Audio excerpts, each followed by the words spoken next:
Here. Vice President Preciado. Member Crocker. Present. Member Rodriguez. Present. Member Nguyen. Present. So good evening, everyone. We have decided to truncate what was originally going to be a longer workshop so that we would have more time in closed session to discuss negotiations and other critical items. So I'll turn this over to the superintendent to lead us through the study session. Would you like us to go down? I guess not. I think we can do it from where we are. Okay. I think we have enough to share with you. Let me hand these out.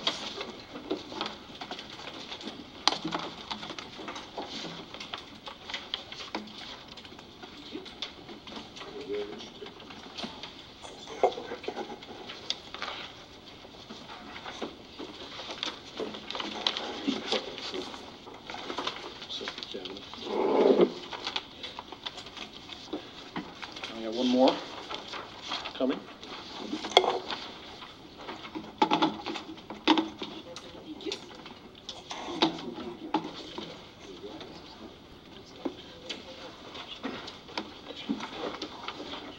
Well, thank you. I wanted to. Thank you.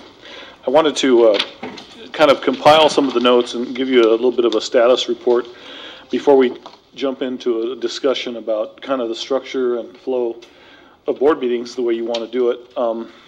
So what I have, what you have now is just the compiled notes from the poster boards that were sorted into 6, 12, and 18 months on based kind of grouped as strategic imperative. And then there's also, I think there's a page in there that also talks about board structure. And that's kind of the page that we're going to spend some time on today. But part of what we're doing and what staff is working on currently is putting together not only the things that the board wanted to see in these kind of deliverable timeframes, but staff's also putting together, okay, what's the feasibility, and there's other things that we're missing or do we need to add, or are those timelines within the realm of being able to do it with quality. So staff's working on adding to this and also putting together some clearer metrics on how that would happen. So that's one thing, but I think before we get too far down the detail of what's going to be on the board meetings, I know I have several examples already of requests that we've kind of captured that I have on a separate sheet that is really just a lot of things that we have to do as a board. But the topic tonight is really, I wanted to spend some time with you talking about this idea of how do we focus the board meetings with kind of a theme. And I think that if you look at this color sheet that I've handed out, what we're looking at is the dates that are in blue would be largely staff reports and updates and information workshops. Not that it would be purely that, but largely it would be focused on progress monitoring. And the days in green would be more of a business meeting, a lot more nuts and bolts, a lot more heavy on budget and decisions. So that's kind of the idea, and I would certainly turn it over to President Thomas. I know that she and I and Member Preciado kind of kicked around these ideas, and we felt it was good to bring the concept of, you know, the first board meeting being one kind of area of focus and the second being another. So I'll turn it over. Yes, we just spoke briefly about how difficult it has been for us to carve out enough time for us to have meaningful conversations, and therefore if we work in maybe the areas that are listed on the left, our strategic imperatives, and then facilities, because we're doing facilities master planning, and then making sure we touch on our major programs at least once a year, such as special ed, and then maybe separate study session topics where we would really dig in deeper over a period of maybe an hour or two on a topic. So that's kind of the matrix and how it, how one of the ideas that we put forward that I think Mr. Preciado and I, in talking to the superintendent, discussed and would like the board's input on.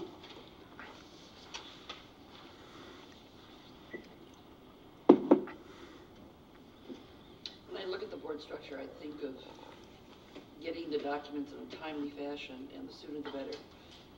The more time we have to read and digest, the better we're going to be able to make decisions quickly. So we are talking about 3 days, but for example, this week, if we got it on Thursday, we had 1 day to contact you, unless it was today because of the holiday. And then we have the weekend before the meetings. That's less time to get answers taken, that kind of thing. So I would love to see, as Oakland does, and that is at least a week ahead. If there are times when maybe that can't be timed, but most things are not an emergency situation. Most things are predictable. It's a matter of moving up your timeline in terms of when staff needs to get things accomplished.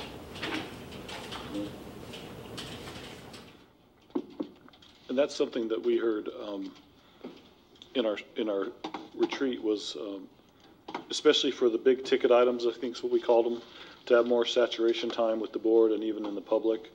For example, later tonight we have presentations, and we'll have some direction from the board, but we won't take a real vote till the next meeting, so there's plenty of time to think about things. And you know, one of the things that we're trying to strike a balance. I think part of the goal is we know that we can't have a meeting that's purely one thing, because we always have other business items that come up. But if we could get to a majority of things that are occurring so we can go deeper, I think the big idea, what I walked away with was we've already got these 2 dates carved out for the board and their time and their evening. How do we maximize that to kind of get a little bit of a retreat in there and some planning going forward to lay down the path of where we're going with the board meetings, and then also still get our business done, you know, in a way that makes sense. So, Member Purcell, I was just explaining this idea of the blue and green, and I don't know if you wanted to add to that, but I also wanted to say this is some of the feedback that we got from our notes. It's kind of what we were trying to put together, and there's a lot that can fill this. So I think that I'm going to ask you to fight the tendency to populate it yet. Let me have a chance to have staff fill it in. But I think the idea of mapping out the rest of the year of school boards meetings is a good idea. And if we can kind of sequence it in a way that the board gets what it wants out and the public knows what's coming and there's not a lot of surprises. From my perspective, I think what goes when is something the staff needs to do. Mm-hmm. I mean, the president and the vice president, the 2 of you are working. I mean, that's part of it. And maybe I may want to have an update, but I think that you better know when things are due, right, when reports are available, when information is available, as long as it's done in a timely manner and everything gets covered. The president normally meets with the superintendent and the other person. Normally that's on a Wednesday before the board meeting. And then we... Excuse me, we are being videoed, so if you want to use the mic, please. Yeah, sure. They can see us better if we use the mic. No. Probably. But anyway, so normally the superintendent and staff has the agenda, and then you start going through it. So if all the board members were privy to that, you know, that paperwork that normally you would receive, just so we have an idea. So that's one way you can do it. The other way is to maybe share a skeleton agenda. I think 75% of the agenda is probably already, you know, outlined, because it's something we do every year. Now, whether you want to share that, like Member Crocker said, a week before, or at least maybe the Monday before, you know, you meet, so that would be a whole week. So keeping the whole board in the loop on what is going to be on the agenda would probably be a good thing, and instead of having to wait till, you know, Thursday or Friday, and then all of a sudden, you know, we don't have, you know, we got Friday afternoon, Friday evening, we got Monday, and the more time that we can have to look at what the majority of the agenda is going to be like, probably the better it is. And so board members could have input if they want to. And then the final agenda, I mean, it would be nice to get that on Thursday, but it's, as much as we've tried, you know, I mean, the last 2 times I've been president. I tried my best to get it on Thursday, but it's not easy. But we could probably have, by Thursday or Wednesday, we could probably have 90% of it, I would imagine. There's always going to be some stuff that comes at the end. So the more you can share with the whole board, probably the better off, and it flows better, I think. And if I could add a couple things that I failed to mention. On this sheet also, if you look at this column, one of the ideas behind this concept also is, are we following up on our strategic imperatives, and how are we progress monitoring those most important things? For example, number 1 is all about student achievement. And in California, there's a lot of metrics around that. In fact, I'm going to ask Letty to share a little bit of using the dashboard as a kind of built-in way to look at that. I'm going to ask Letty to share just an example.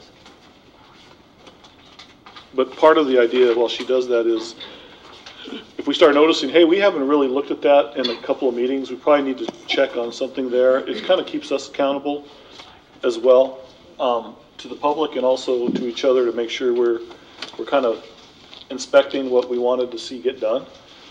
So I wanted to add that component. And, there's things on here that aren't strategic imperatives, but facilities is going to be a big piece for us to discuss. And the major projects, there might be other study sessions we've got to think about.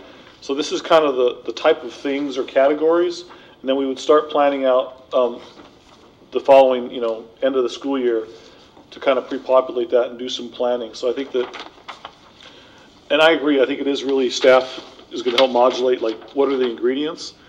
But we also want to make sure that the board's getting what it wants out of it, and you have enough time with things so that you're at least know, hey, that's coming pretty soon. And I may not see it next meeting, but I know that it's on the following. So just I like the idea of the skeleton. It's not a full official public document, but it gives people an idea of what's coming. I had a question. On your green, which is the first board meeting of every month, you said it was mostly going to be business, which we tried to do. Mm-hmm. But yet we seem to always have school presentations and stuff like that the first meeting. Maybe that's something we might want to think about, and maybe have that the second meeting. Yeah, no, we can. I think it's, once we have some real, definition of what the board really calls business, then we can kind of start adjusting it over time. But our goal is to kind of get to where we want to be structurally by the end of the year. It's going to take some time to transition, but I also know that that's kind of the question is, okay, what do we mean by business? What do we mean by reports? And we need some help kind of talking that through to make sure that we can define it. Or things like strategic imperative 1, why don't you share what you have with them, and then we'll come back to that in a minute. That's 2.2, right? What I'm wondering, because it looks like we're jumping from Oh, I'm sorry, yeah. 2.1 to 2.3, and I just want to make sure. Oh, so you're right. We could stay in 2.1 for a while, and we'll come to that in a moment. So let's go back to so I think what we're looking for is kind of, what are the things you want to see measured? And that's what's in this column here on the focus area. And then, are you comfortable with this kind of idea to try to make it more business in some areas, and then more reports and updates in another area? And then I've been working with Francisco and with Member Preciado and Member Thomas to kind of map it out. But that's kind of what we're asking is, what do you think about the structure? And I know we've tried it, we haven't been able to get there yet, but maybe this is a way to kind of not make it so, or to make it more transparent for the public as well.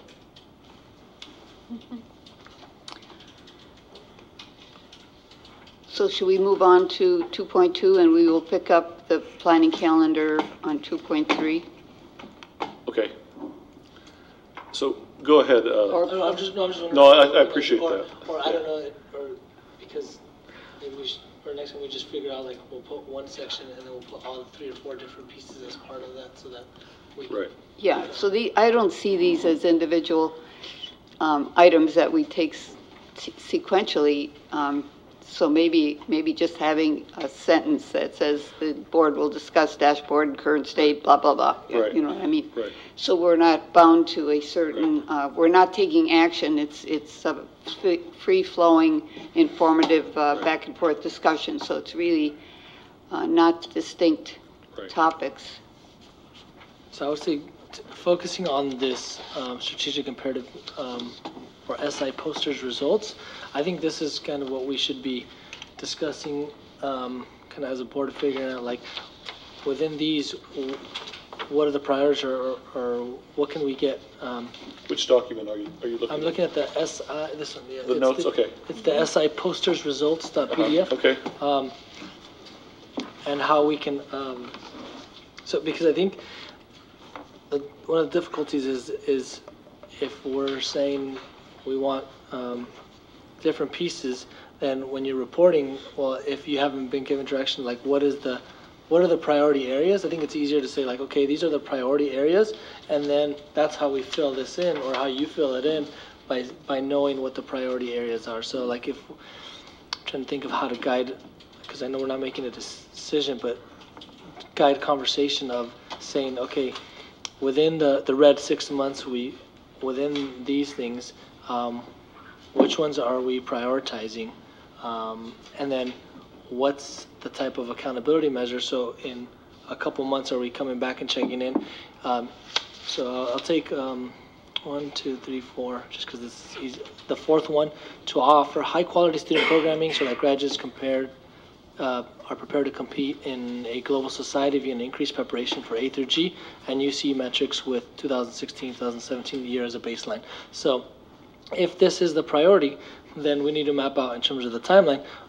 At the next meeting, we should have the metrics for the 2016-2017 school year as the baseline, and then say what is the target for the next, at the end of the next year, what is the target, and then when are we checking in on that particular piece. But that's assuming like 3 people want to focus on that, as opposed to, because this is a lot. So I really think we have to have the discussion of what folks really want to prioritize, so that you know in what direction to move, because otherwise then we won't be focused. Right. Yeah, if that were the case, for example, you know, staff would tell us what they feel comfortable with in terms of an end result, you know, an annual increase, for example, and then staff would come to us with a draft of the plan. What intermediate steps are you going to take, and what measures will you take to show progress in getting to that end result? So that could apply to any of the priority areas that are defined. And I think part of it is that there's so much here that it's too much to digest, so it really needs to be culled down. And I don't know if there's a way that we can work to cull it down. I have a question on the format. You have a 4 circled star for some, and you've got an arrow for others. So on the ones that you sent out, is there a difference for each bullet? Has a different beginning? There's no reason to it? They're just, okay. Well, okay. there is a difference in the diamonds versus the arrow on this. Right. The diamonds are some that we're working through as my superintendent goals. Okay. The other ones are the ones that were generated from the Gotcha. retreat. Thank you. So I wanted to make sure we compile all of those in one place. Well, I think that as we look at how the workshop in the sequence, actually, when we originally planned this sequence, we wanted to talk about the structural concept. Then I think we wanted to go into examples of metrics, and I think that's why we placed the dashboard kind of, what's the current state? That's whatever the program or initiative we're looking at. I think that's kind of one thing we've kind of agreed on is, where are we now? Is it working? Is it not working? And what are the metrics going to be? Establishing the baseline. I know we can't do that for every single thing, but I think that certainly the dashboard lends itself to that. But I agree, there is going to have to be some wrestling with, okay, in the example Member Preciado just gave, I think between now and the end of the year, I could schedule a really good A through G presenter to come in and have us all be on the same page of what it means and what the best practice is for schools and districts that are moving in the right direction. And also looking at our own policy that I know we had looked at. I think it was maybe even the evening that I was appointed to be an A through G default districts. Where are we with that? What's the status of that? So I think there's, even if it sounds like a small item, it's big when it comes to how many kids are impacted and what's the graduation requirements. But I think that I think we've got some good ideas around how to do it for academics, and I want Letty to explain what she shared with you.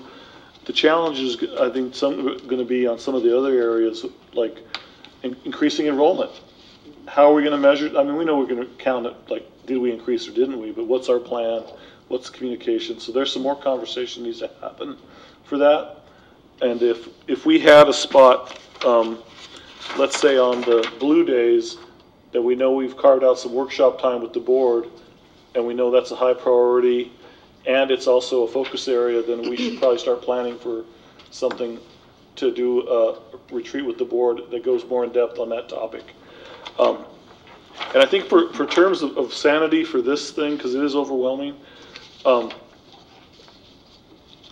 even if we can just get some agreement of what do you want to see accomplished before the end of this school year by the district staff, and have us report to you so you're in a better place at the end of the year to know, where are we now and where are we going with these really important things that we're hearing about. But if you indulge me, let me have Letty kind of share the dashboard current state where we are on academics. We have about 5 minutes. Okay. Good evening. So I distributed again the copy of the dashboard, and that was something you've already looked at as you started to jot down your priorities and also did the walkabout during your last study session. But the new document I have in front of you this evening and also in the audience is actually a draft that we did in Ed Services as we started to look at our current work around the 4 C's, which is collaboration, critical thinking, communication, creativity, but also as it relates to the strategic imperative and some of the work that you all pointed out that what needed to be something that's communicated publicly and that we can really share and inform and shape our board policies around. On the left-hand side of the document under strategic imperative 1 is really the focus, and then our goals, actions, and then how many times we really think this needs to be presented, if not in a staff report, but certainly information that goes to the board and to the public. Some of these presentations are certainly dictated by ed code or perhaps practices around public hearings. But I think what's important that's outlined here is essentially going back to the data and setting some benchmarks and goals for our work. Later on in our next session of the board meeting, we're actually going to have our first presentation around ELA and mathematics for just the elementary schools. And that might help to shape some of your thinking around what you really want to see publicly and in a presentation format, so you can give us input as we shape board policies around this work.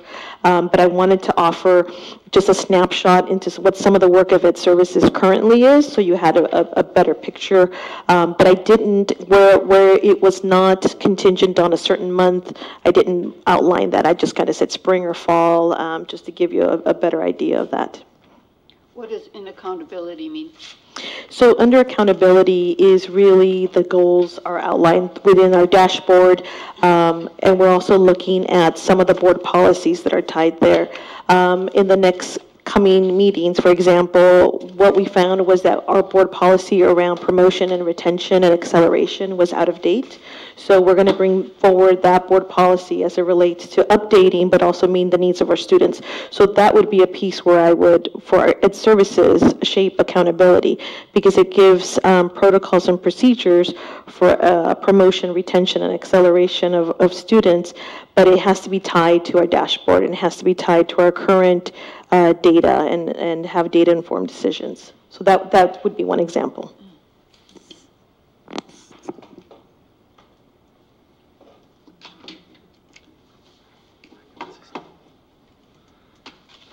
So thank you for that. Appreciate the kind of getting a handle on the different components or different areas. I think for us from the board is figuring out, like, since some of these have to happen, like they're moving forward, but what are the, I know it's kind of using two different forms, but what are the major programs and initiatives that are moving these things forward? Because I know I'm using different forms. Okay, now looking at the dashboard, based off of English language arts and math, as a district, we're in orange, which isn't very good, as we can all admit. So from my perspective, that would mean that as a whole, our major programs and initiatives are not working. Because if they were, we'd be at green, or maybe there's certain aspects of it that are. So that's where I feel like if we can find some sort of, like, we're all on the same page. I think I can say this, that we want to get to blue. If you're not, then I don't know what we're doing here. So everyone wants to get to blue, for sure. But it's like, what are the different steps that we're taking in order for us to get there? That's the piece that I think that I was hoping we can, well, we have 1 minute, but to discuss further so that you have direction. At least 3 of us are saying, this is how we're going to move forward. Here's the program that you guys are bringing forward, and then we're gonna evaluate it 3 months down the line or 6 months down the line. That's the piece that I think is missing. I guess that's my timer. Oh. I know we're short on time, but thank you. I know the dashboards is a very macro view of performance, and it doesn't take into year-to-year improvement or decrease, right, of student performance. So I would think, to answer the superintendent's question as far as what we would like to see between now and the end of the year, is a deep dive study of our CASP scores, which is the result of the SBAC test that shows the percent of students who are meeting or exceeding proficiency in English and math. That's the primary test that the state has now. And just looking at our overall 3-year trend, district-wide, right?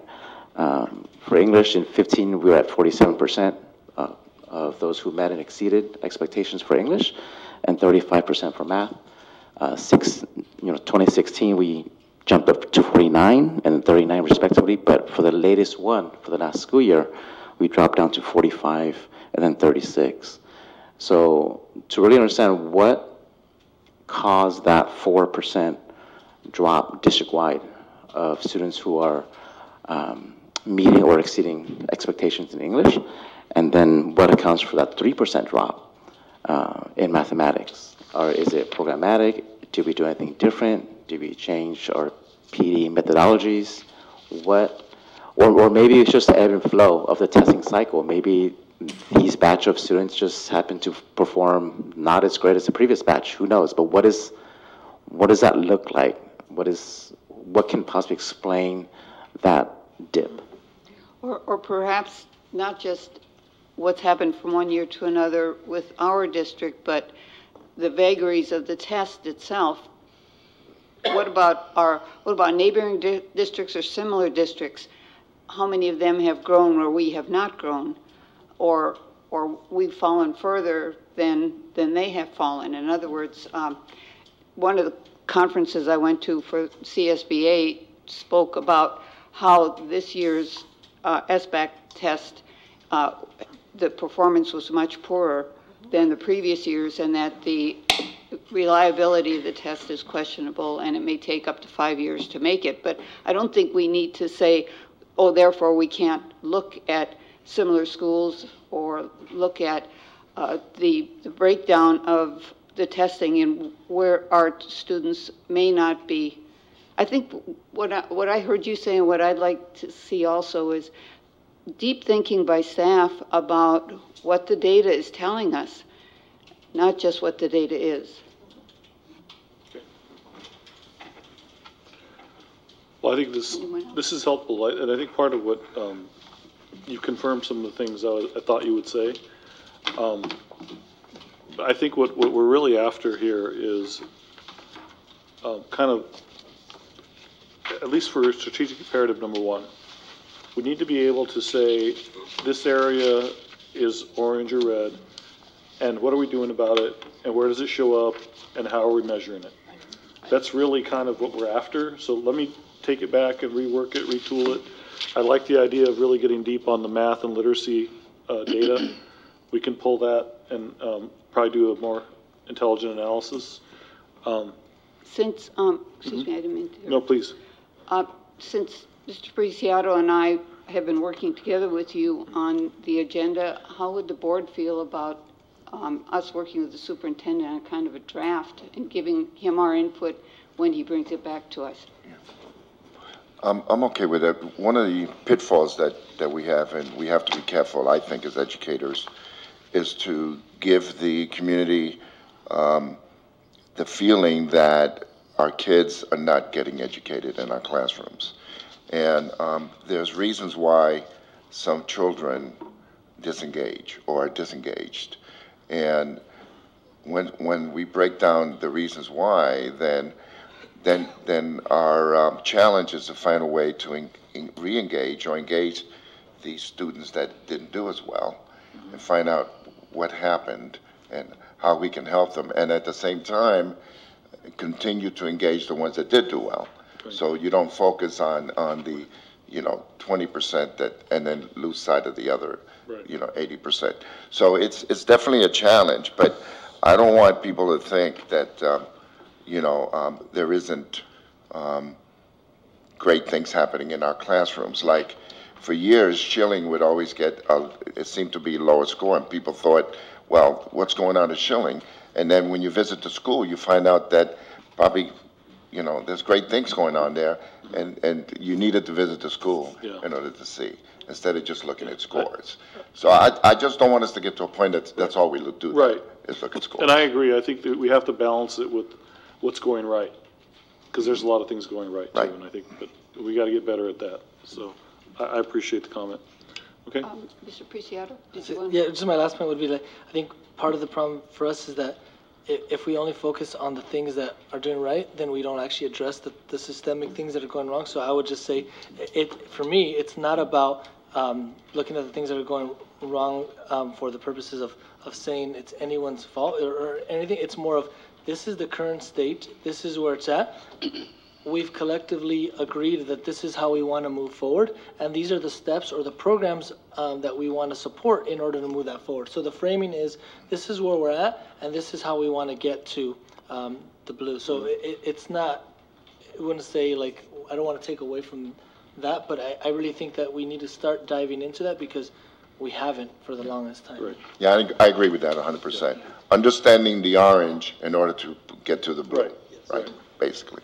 I've got some ideas, but let me cook them a little bit more.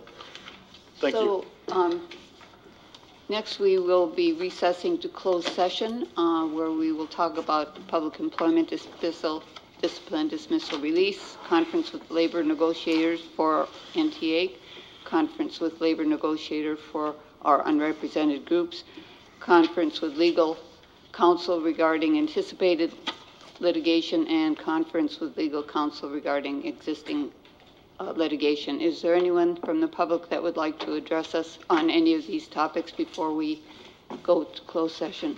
Seeing none, we're adjourned to closed session.